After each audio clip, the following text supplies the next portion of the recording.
The gold standard for diagnosing food allergies is conducting a diet trial to see if symptoms improve.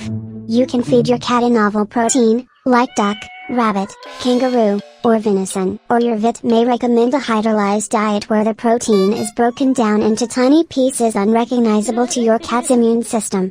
Both diets are available with a veterinarian's prescription. The only treatment for a fish allergy is a diet that does not contain fish. If a cat is suffering from environmental allergies, then it is an entirely different story, she adds. Treatments for environmental allergies include a diet rich in omega-3 fatty acids, omega-3 fatty acid supplementation, corticosteroids, immunotherapy, immunosuppressive drugs, antihistamines,